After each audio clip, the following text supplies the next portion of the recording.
Good evening, live from this news center of the Sultanate of Oman television. Here we present to you tonight's news bulletin. But first, the headlines. Israeli military operations in Gaza kills dozens of Palestinians and injured more than 100 others as aid agencies repeatedly warn of a growing humanitarian catastrophe in Gaza. Israel conducts 14 strikes in the Nabatea area in South Lebanon, one of Israel's most intense bombardments since a ceasefire brokered by the U.S. in November. And Indian missile strikes on Pakistani locations kills 31 civilians as Pakistan's air defense system shoots down a dozen Indian drones overnight.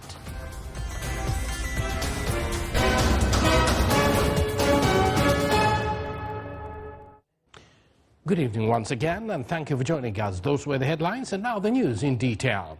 The Arab League has valued the diplomatic efforts and mediation by the Sultanate of Oman, which contributed to reaching a ceasefire agreement in Yemen, alongside the efforts of the United States. The General Secretariat of the Arab League stated that it hopes the agreement will alleviate the humanitarian suffering of the Yemeni people, reduce current military escalation, and support ongoing diplomatic efforts to halt Israeli aggression in the Gaza Strip, as well as address other critical regional issues. It also emphasized the importance of restoring maritime security in the Red Sea and the Bab al-Mandeb Strait, while ensuring the smooth flow of international commercial shipping through regional waters and passages. Gaza-based health authorities in a statement that in the past 24 hours, Israeli military operations in Gaza had killed 38 Palestinians and injured 145 others. Hamas activists were engaged in fierce fighting with Israeli soldiers in Gaza's Rafah. The group said today, despite the Israeli encirclement of the enclave southern city. The Red Cross denounced the human cost of the war raging in Gaza, slamming Israel's unacceptable full blockade on aid into the besieged and conflict-ravaged Palestinian territory. Aid agencies have repeatedly warned of a growing humanitarian catastrophe in Gaza, which they say has been exacerbated by an Israeli blockade on all aid since early March. Israel conducted 14 strikes in the Nabatea area in South Lebanon. Two Lebanese security sources said one of Israel's most intense bombardment since a ceasefire brokered by the U.S. in November. In April, Israel struck a southern Beirut building that it said it was being used to store precision missiles belonging to the Hezbollah group. Lebanon and Hezbollah had agreed to a ceasefire in November, which halted the fighting and mandated that southern Lebanon be free of Hezbollah fighters and weapons. Pakistan's air defense system shot down a dozen Indian drones overnight as one attacked a military target near the eastern city of Lahore, causing damage and wounding soldiers, officials said today. It follows Indian missile strikes on Pakistani locations that killed 31 civilians a day earlier, including women and children. Meanwhile, India evacuated thousands of people from villages near the two countries' highly militarized frontier in the disputed region of Kashmir. Tensions between the two countries have spiked since April 22nd, when gunmen killed 26 people, mostly Indian tourists, in Indian-controlled Kashmir. India accused Pakistan of backing the militants who carried out the attack, something Islamabad has denied. Ukraine's foreign minister said on today Russia had repeatedly violated its own 3-day ceasefire hours after it began called the initiative first, while Moscow said Kiev had continued fighting. A Ukrainian military spokesman said Russia had continued assaults in several areas on the eastern front, and prosecutors said 2 people had been wounded, along with the 55-year-old woman killed by bombs fired at the northern Sumy region. The Russian Defense Ministry said that Ukraine, in turn, had carried out 488 attacks on Russian targets and twice tried to break through the border in the Kursk region.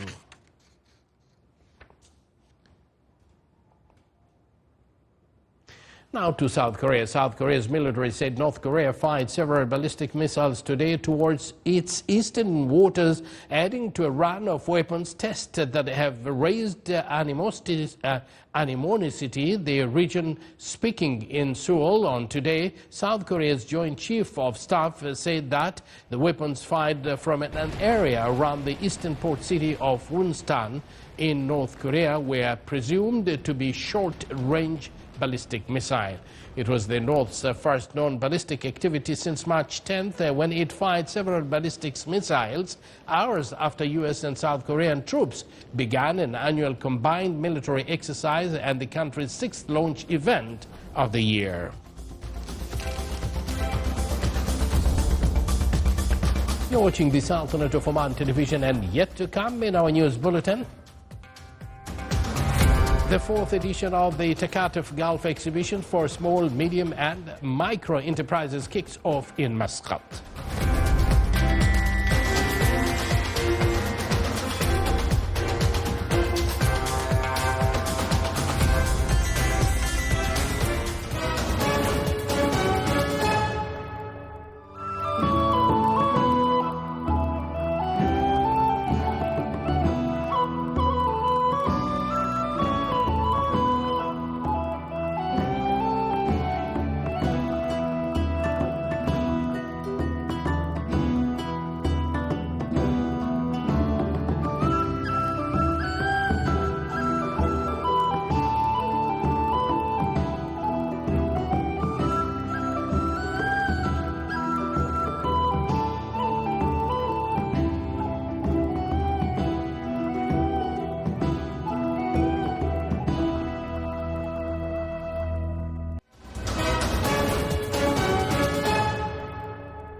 Once again, welcome back to the news from the Sultanate of Oman television. OQ Exploration and Production Company's net profit exceeded 74,800,000 Omani riyals by the end of the first quarter of this year.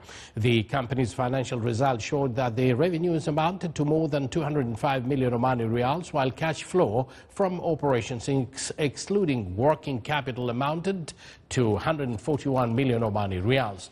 The return on invested capital amounted to 22%, while the company recorded a cash balance of 118 million Omani riyals. Production stabilized at 221,000 barrels equivalent per day, with an average realized oil price of $75.03 per barrel and gas at $3.21 per million cubic feet for the period from the beginning of this year to the end of last March.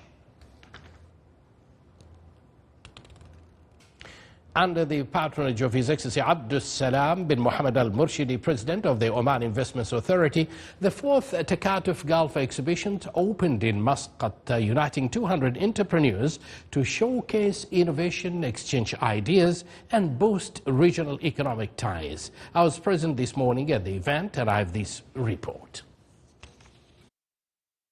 The fourth edition of the Takatuf Gulf exhibition for small and medium enterprises was officially launched in Muscat. This landmark event brings together 200 entrepreneurs and innovators from Oman and across the Gulf Cooperation Council countries, showcasing the dynamic spirit of entrepreneurship that is driving regional economic transformation.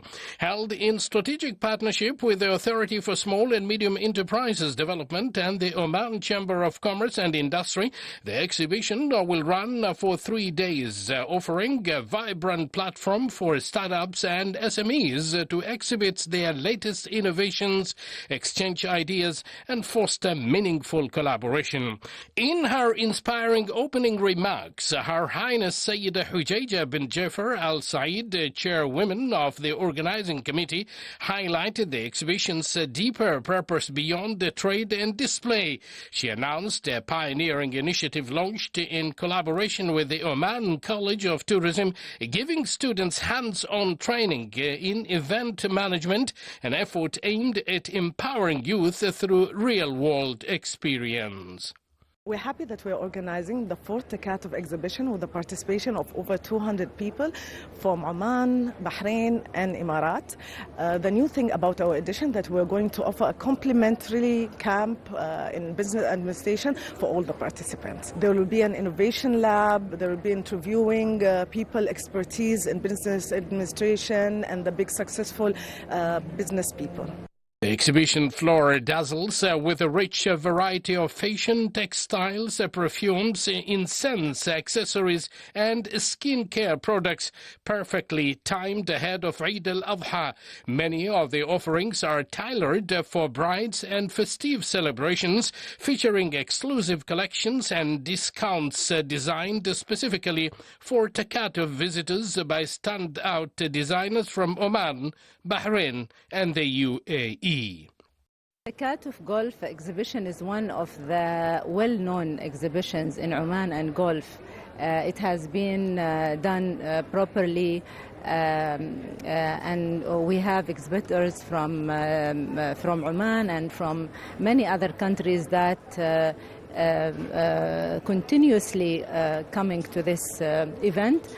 And also it's very important to know that these kind of exhibitions are really helpful to support the exhibitors in different parts of the world. The Omani products reaching other markets, and that is the aim of the purpose from this kind of exhibitions. And the chamber, the Oman Chamber of Commerce and Industry, really support this kind of exhibitions. The Takatuf Gulf exhibition stands not only as a marketplace, but also as a dynamic hub for knowledge exchange, regional collaboration and future planning. It reinforces the Gulf's shares vision of economic diversification, innovation and support for small businesses, a vision where entrepreneurship is both a passion and a pillar of prosperity. That was a Takatuf exhibition. The Royal Air Force of Oman concluded today aviation medicine course for doctors. The course, which was attended by a number of doctors from various health institutions in the Sultanate of Oman, aims to train and qualify air and medical crews in the fields of aviation medicines and other aviation sciences related to the medical field. It includes numerous topics, theoretical sciences and practical applications that are consistent with the training objectives. The course was presided over by His Excellency Dr. Ahmed bin Salim Al-Mandari and the Secretary of the Ministry of Health for Health Planning and Regulation.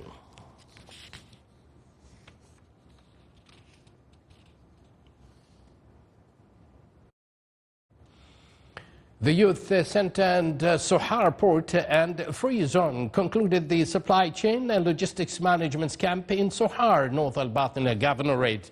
170 young men and women participated in the program, of whom more than 80 qualified for the final stage. The 4-month program focused on 3 main tracks: supply chain management, international shipping management, and warehouse management. The program closing ceremony was sponsored by His Excellency Mohammed bin Sulaiman Al-Kindi, Governor of North Al-Batina.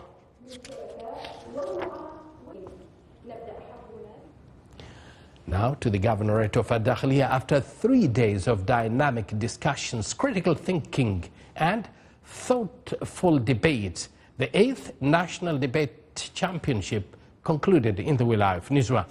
More to learn on that, here is a report. Following a series of compelling final rounds that brought together talented young debaters from across the country, the 8th National Debate Championship came to a close in the Wilaya of Nizwa, organized by the Ministry of Culture, Sports and Youth in collaboration with the Oman Debates Center. The championship featured participants representing various governorates, engaging in thoughtful debates on pressing national and social issues. We do this kind of championship annually because we believe it's very important. As a matter of fact, the motions of this debating is talking about the Oman's Vision 2040 themes and actually spreading them, reflecting them within the youth from schools and universities was the main perspective of this edition. نتيجة لجنة التحكيم 6-1 لفوز فريق نادي عمان. After powerful arguments and persuasive speeches, the Oman club team was crowned champion in the university category, while the North Al Batina team was crowned winner of the school category. We're actually so happy and glad to win this place. We have been training for nights and mornings. We have been training for months to gain this place, and it was actually a thought, and now it's in reality. It was actually an honor to have this place. The championship served not only as a platform for competition, but also as a space to cultivate key skills in public speaking and impactful communication. The debate championship will foster a generation that is not only well-informed, but also equipped to contribute thoughtfully to the national development. Reporting from Nizwa Cultural Center, this is Saleh Bakhalfan al-Rahbi, الداخلية, Governorate.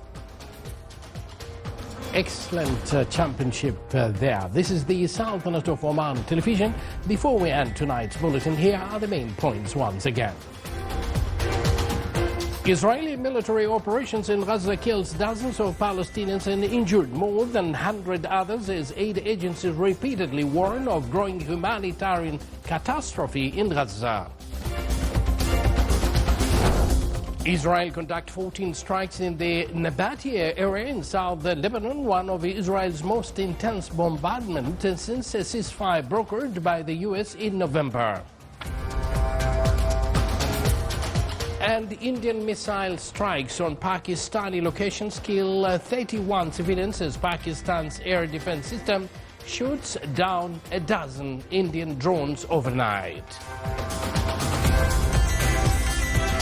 And with that, we do conclude this news bulletin. Thank you for joining us, and good night.